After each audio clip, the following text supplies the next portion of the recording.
जिस प्यार से आप लोग सब मुझे मिले, जिस तरह से बुजुर्गों ने मुझे आशीर्वाद दिया, और अभी जो है एक सम्मानित बुजुर्ग ने मेरे को ये एक नोट देकर के भी मेरे को आशीर्वाद दिया।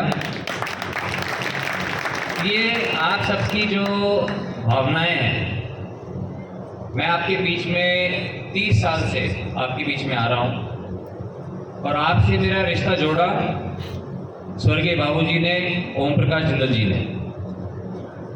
आज उनकी जो है 19वीं उनकी पुण्यतिथि भी है, तो मैं अपने श्रद्धा सुमन मैं उन्हें अर्पित करता हूं। और आप लोगों से जोड़ने वाले ये बाबूजी हैं, उन्होंने हमें प्रेरणा दी।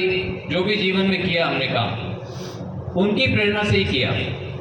बाबूजी ये कहते थे कि भले भी चुनाव लड़ना जो है ये एक बहाना है, ये एक बहाना है कि लोगों के बीच जाने का। अगर मैं आपके बीच में आऊँगा, हाथ जोड़ करके आपसे वोट मांगूंगा, एक एक के गांव में जाऊंगा, घर घर में जाऊंगा और हाथ जोड़ के वोट मांगूंगा, तभी आप मेरे घर भी आओगे, वरना नहीं आओगे मेरे घर पे। तो बोले ये तो एक धरती से जुड़ने का एक बहाना है कि हम लोगों के घर जाएंगे, लोग हमारे घर आएंगे, हमें पता लगेगा हकीकत क्या है, क्या समस्याएं हैं। और बोले भगवान ने हमें सब कुछ दिया, तो हमारा भी फर्ज बनता है कि हम कुछ करके दिखाएं। तो हरियाणा के लोगों के आशीर्वाद से परमात्मा ने सब कुछ दिया, और यही मन में है कि कुछ ना कुछ अच्छा करके दिखाएं। मैं बहुत आभारी हूं कि माननीय प्रधानमंत्री श्री नरेंद्र मोदी जी ने, मनोहर लाल खट्टर जी ने, हमारे पूर्व मुख्यमंत्री, हमारे मुख्यमंत्री नायब सैनी जी ने मुझे इस लायक समझा, और मुझे जो है भारतीय जनता पार्टी से आप लोगों की सेवा करने के लिए, मुझे देश की सेवा करने के लिए मुझे मैदान में उतारा। ये मेरी सेकेंड इनिंग्स है। आप मुझे अच्छी तरह से जानते हो, आज से नहीं, मुझे 30 साल से आप लोग जानते हो। तो आपसे मेरा रिश्ता कोई राजनीतिक रिश्ता नहीं है, आपसे एक ये पारिवारिक रिश्ता है जो कि जिंदल साहब जोड़ के गए। मुझे खूब याद है यहाँ पर पाई हल्के के अंदर नरसिंह नाडा जी के साथ उस समय 96 के अंदर उन्हीं से ट्रेनिंग जो है, शुरू में नई नई ट्रेनिंग जो है उन्हीं का ट्रेन किया हुआ हूँ मैं। तो आज यहाँ पे कपिल मुनि की इस पावन धरती से एक बार फिर से जो है शुरुआत की है, इस जंग की शुरुआत की है, और आप लोगों के आशीर्वाद लेकर के मैं इस जंग की मैं शुरुआत कर रहा हूँ। मुझे पूरा विश्वास है कि आप लोगों का मुझे आशीर्वाद मिलेगा।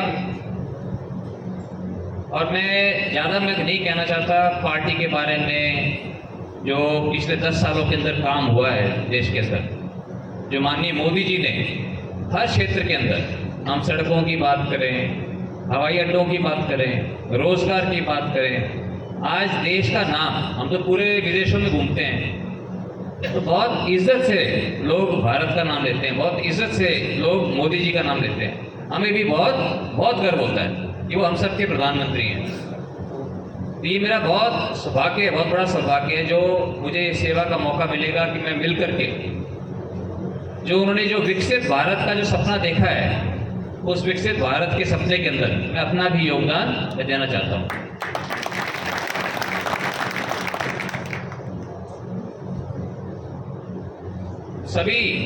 सभी से मेरी विनती है, मैं जानता हूँ कि समय बहुत है, 25 मई तक जो है अभी हमें लगभग 2 महीने अभी बाकी हैं। लेकिन जैसे कि मुझसे पहले भाई अशोक जी ने कहा, सुभाष जी ने कहा, हमारी मंत्री कमलेश बहन जी ने कहा, हम सबको अपना अपना, जैसे उन्होंने बता रहे थे अशोक जी की पन्ना प्रमुख, अगर पन्ना प्रमुख जो है अपना अपना काम कर ले, हर व्यक्ति अपना अपना काम करे, तो हम एक ऐतिहासिक हम जीत की तरफ बढ़ सकते हैं। और मैं आपको ये विश्वास दिलाता हूँ कि मैं आप लोगों के साथ कंधे से कंधा मिला करके मैं काम करूँगा। और जो पिछले कई सालों के बाद तो आया हूँ, और पिछले 5-7 साल से मैं कम टच में रहा, क्योंकि काम के ऊपर मुझे ध्यान देने की आवश्यकता थी। लेकिन इतने सालों के बाद आया हूँ, कई लोग मुझे 10 साल के बाद देख रहे हैं। कुछ फर्क दिखा आपको?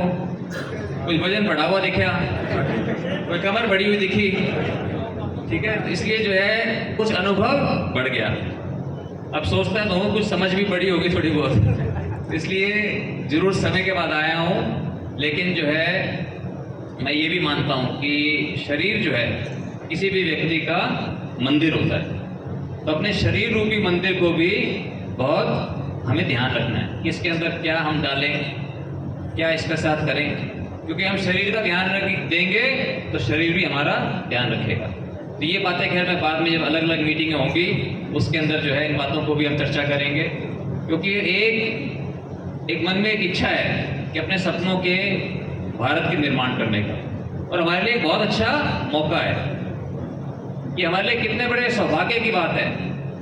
यहाँ से जो हमारा संसद के अंदर प्रतिनिधित्व करते थे हमारे यहाँ से सांसद नायब सैनी जी, वो आज जो है हमारे हरियाणा के माननीय मुख्यमंत्री बन गए। तो कितनी बड़ी बात है ये। इतने सरल स्वभाव के, बहुत सरल स्वभाव के, और हर एक जगह वही चाहते हैं ज़्यादा से ज़्यादा विकास हो। तो हम दोनों हम मिल करके खट्टर साहब के आशीर्वाद से, उनके मार्गदर्शन में, माननीय मोदी जी के आशीर्वाद से, और सब मिलजुल करके हमारे जितने भी हमारे पार्टी के नेतागण हैं, सारे वरिष्ठ कार्यकर्तागण हैं, नेतागण हैं, हम सब मिलजुल करके एकजुट होकर काम करेंगे ताकि हम जो है अच्छी तरह से, और मैं किसी के बारे में, जितने भी चुनाव लड़ रहे हैं बाकी भाई बहन जो भी चुनाव लड़ रहा है, सब मेरे लिए सम्मानित है। मैं सबके लिए, मैं कभी जो है मैं उस लेवल तक, मैं उस ऊंचाई तक मैं नहीं जा सकता। मैं तो सबको मैं अच्छा मानता हूँ, और प्रजातंत्र के अंदर सबको हक है अपनी अपनी बात कहने का। और उसके बाद हम अपनी पार्टी की बात करेंगे, हम अपनी पार्टी की बात कहेंगे जो हमने किया है, और उसके बाद लोगों के विवेक पर छोड़ देंगे। जिसको लोगों का आशीर्वाद मिलेगा वो जो है संसद में जाकर के हमारा प्रतिनिधित्व करेगा। इसलिए मेरे पास कोई शब्द नहीं है। जब मैं इतने लोगों से मिलता हूँ, बहुत से लोगों से मिलता हूँ, वो कोई जो है मेरे में ओपी जिंदल का रूप देखते हैं, जो आपने बहुत से जिंदल साहब के साथी यहाँ बैठे हैं, बड़े बुजुर्ग, वो जो है उनको लगता है कि भाई मैं अपने जो है बेटे को आशीर्वाद दूँ। तो मेरे पास भी, मैं भी बहुत भावुक हो जाता हूँ। मेरे लिए भी कोई शब्द नहीं है कि कहने के लिए। जो आप लोगों का प्यार देखता हूँ, आप लोगों का जो इतना आशीर्वाद मिल रहा है, जो मेरे से आशाएं हैं, तो मैं ईश्वर से यही कामना करता हूँ कि ईश्वर मुझे इतनी शक्ति देना, जो आप लोगों में मेरे से आशाएं हैं, मैं आप लोगों की आशाओं पर खरा उतरूँ, और हमेशा आपका गर्व जो है, आपका सर गर्व से ऊंचा रखूँ। बहुत बहुत धन्यवाद। जय हिंद।